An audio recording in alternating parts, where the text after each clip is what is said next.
मंत्री बनने की चाहत पर ब्रेक लग गया है। किसके किसके? जो चेहरे दिखाई दे रहे हैं आपको, क्यों आपको पता है? 2 कुर्सी खाली थी। मुख्यमंत्री विष्णुदेव साय ने सौगातों का पिटारा खोला है। इस बार उनके पिटारे से 5 संभाग के 5 विधायकों को सौगात मिली। 54 सीट के साथ भारी बहुमत से बनी सरकार में विधायकों के संतुलन को साधने के लिए मुख्यमंत्री ने बड़ा फैसला किया है। विधायकों को प्राधिकरण में जिम्मेदारी देकर मुख्यमंत्री ने क्षेत्रीय और जातिगत समीकरण को साधने की कोशिश की है। पहली सूची में जिन विधायकों को जिम्मेदारी मिली है उसमें 3 विधायक मंत्री पद की दौड़ में थे। ऐसे में साफ हो गया है कि आने वाले समय में जब मंत्रिमंडल का विस्तार होगा तो उसमें वरिष्ठ और नए विधायकों का तालमेल नजर आएगा। सबसे पहले बात करते हैं कि विधायक को क्या जिम्मेदारी दी गई है। लता उसेंडी को बस्तर विकास प्राधिकरण का उपाध्यक्ष बनाया गया है। गुरु खुशवंत साहब अनुसूचित जाति विकास प्राधिकरण के उपाध्यक्ष बनाए गए हैं। प्रणव मरपच्ची मध्य क्षेत्र आदिवासी विकास प्राधिकरण के उपाध्यक्ष। गोमती साय सरगुजा विकास प्राधिकरण की उपाध्यक्ष बनी।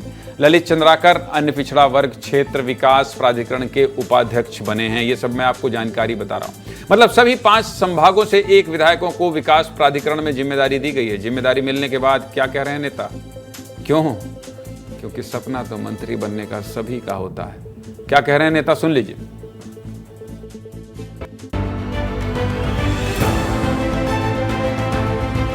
कहीं ना कहीं ये जिम्मेदारियां हैं और बहुत महत्वपूर्ण जिम्मेदारियां हैं। आपके विश्वास पर खरे उतरेंगे और निष्ठापूर्वक अपनी जिम्मेदारी को निभाएंगे।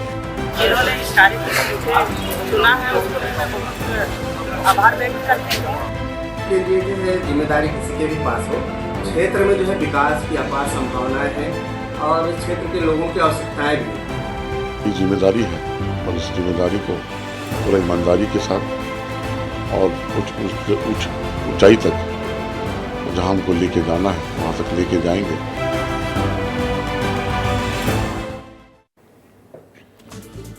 अब आप इन नियुक्ति के पीछे के समीकरण को समझ लीजिए, क्योंकि सीएम विष्णुदेव साय के कैबिनेट में 2 सीट खाली है। इसमें कई नेताओं का नाम चल रहा था। उसमें सबसे पहले रायपुर संभाग के आरंग विधानसभा सीट से विधायक गुरु खुशवंत की बात कर लेते हैं। चलिए, बालौदा बाजार विवाद के बाद से ही गुरु खुशवंत लगातार सक्रिय थे। समाज की नाराजगी को दूर करने और सरकार के साथ तालमेल बिठाने की भूमिका गुरु खुशवंत लगातार निभा रहे थे।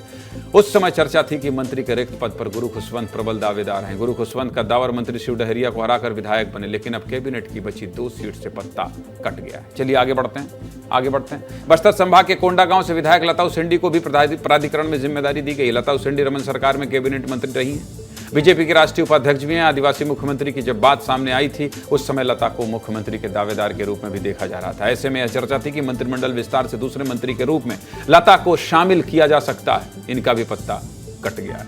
तीसरा नाम सरगुजा संभाग के पत्थल गांव से विधायक गोमती साय भी मंत्री पद की दौड़ में थी।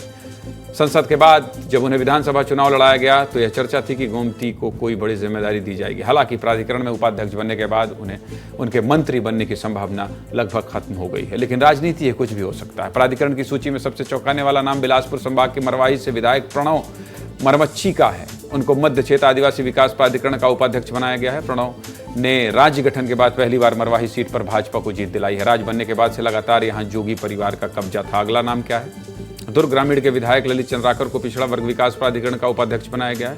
वह संगठन खेमे से आते हैं। सन 2000 से टिकट की दावेदारी कर रहे थे, लेकिन पिछले चुनाव में उन्हें टिकट मिला और पहली बार में ही विधायक चुन लिए गए। इस नियुक्ति के बाद बहुत सारे नेताओं की उम्मीद बढ़ गई है। निगम मंडल और प्राधिकरण में नेताओं की नियुक्ति की चर्चा तेज हो गई है। क्या है राजनीतिक गलियारों में चर्चा, समझ लेते हैं। इसके लिए हमको किसके पास जाना पड़ेगा? मृगेंद्र पांडे के पास जाना पड़ेगा। मृगेंद्र जी, बहुत जल्दी मैंने सब कुछ बता दिया है। जानते हैं क्यों? क्योंकि मुझे आपको सुनना था। बताइए, उम्मीदें टूटी हैं, खत्म हुई हैं या फिर बरकरार हैं जो लोग बना दिए गए हैं? क्या है आगे का समीकरण मृगेंद्र? देखिए, अभी जो 5 विधायक जिनको जिम्मेदारी दी गई है उसमें 3 जो मंत्री पद के दावेदार थे उन्होंने पूर्व मंत्रियों को चुनाव हराया है।